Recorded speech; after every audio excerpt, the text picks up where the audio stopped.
El día de hoy hablaremos de el caucho natural. El caucho natural es una sustancia elástica clasificada como un elastómero. Los elastómeros son materiales poliméricos cuyas dimensiones pueden cambiar mucho cuando se someten a tensiones y vuelven a sus dimensiones originales cuando se eliminan esas tensiones. Un elastómero lo podemos representar como la figura A, donde sus moléculas están desordenadas. Al aplicar la tensión, estas moléculas se alinearán en la dirección de esta tensión, como lo muestra la figura B, y al eliminar dicha tensión, vuelve a su forma desorganizada. El caucho se obtiene en forma de suspensión coloidal en el látex del árbol Hevea brasiliensis. Para recoger el látex de los árboles se utiliza un tratamiento sistemático llamado sangrado, el cual consiste en realizar cortes en la corteza del árbol y recoger el látex que sale en un recipiente. Este látex es rápidamente transformado en caucho seco. Primero se cuela por un tamiz para eliminar partículas de hojas y de corteza, luego se diluye hasta el 15%, posteriormente se deja reposar y finalmente se coagula con ácido fórmico.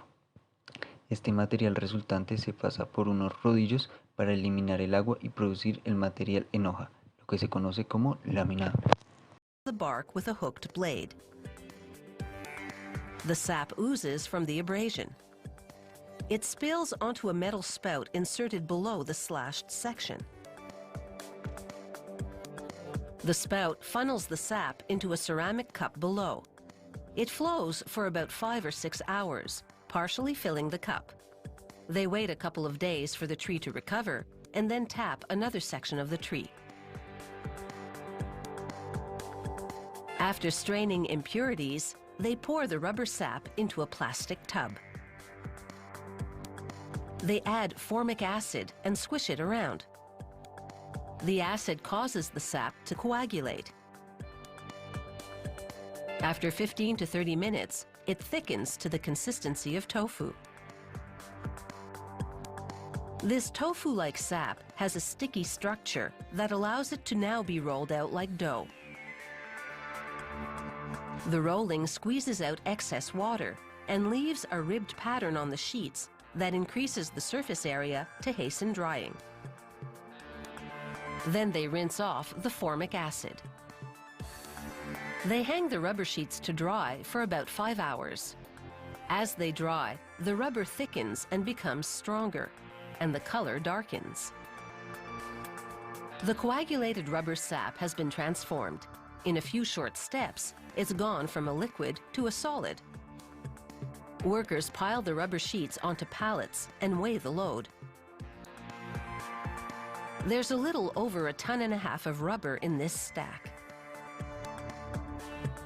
They store the stacks in a warehouse until the next stage of processing.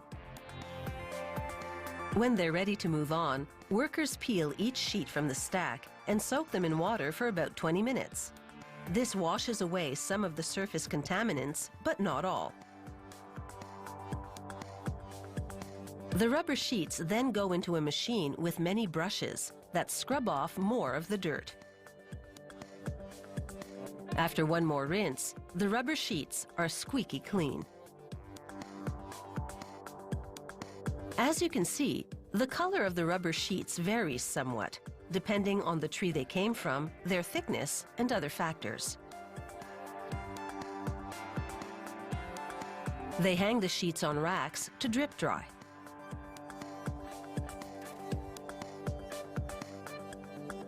They build a fire in a brick oven and smoke the rubber sheets in a chamber overhead for 5 days.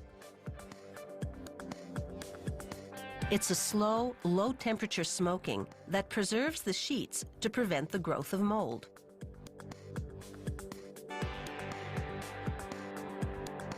After smoking, they clip out contaminants like bark or insects.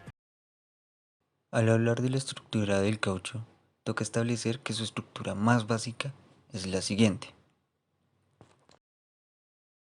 A partir de esto, y teniendo en cuenta que este se presenta en forma de cadenas alargadas, se puede representar de la siguiente forma. El caucho en general pasa por un proceso de vulcanización, buscando mejorar las propiedades del material. La vulcanización es un proceso químico mediante el cual las moléculas del polímero se unen mediante reticulación en moléculas más grandes, restringiendo así el movimiento molecular. En este proceso se calienta el caucho crudo en presencia de, generalmente, azufre. Esto con el fin de volverlo más duro y resistente al frío. En este proceso los átomos forman enlaces entrecruzados. Vale aclarar que esto es un proceso irreversible. Como se puede observar en la imagen, básicamente se crean puentes de moléculas de azufre que unen las cadenas de caucho.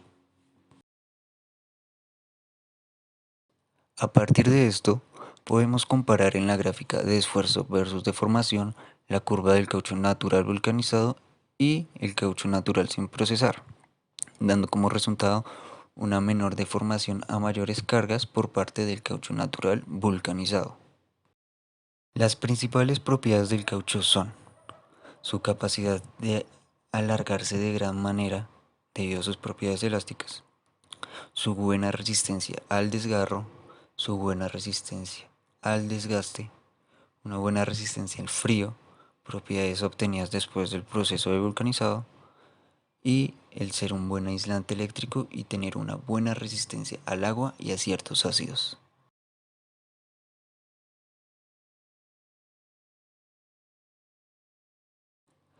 Sus propiedades de manera más específica las podemos observar en la siguiente tabla, donde encontramos propiedades térmicas, propiedades mecánicas y sus propiedades al envejecer el material.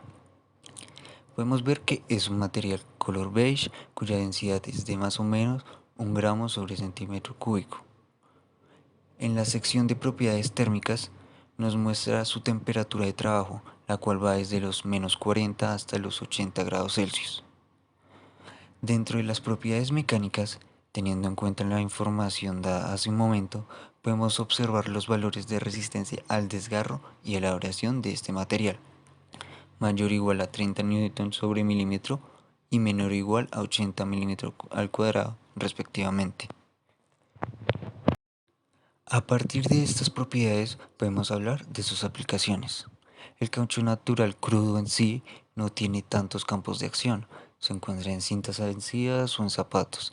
Sin embargo, es después del proceso de vulcanizado donde se encuentran los mayores campos de acción del caucho.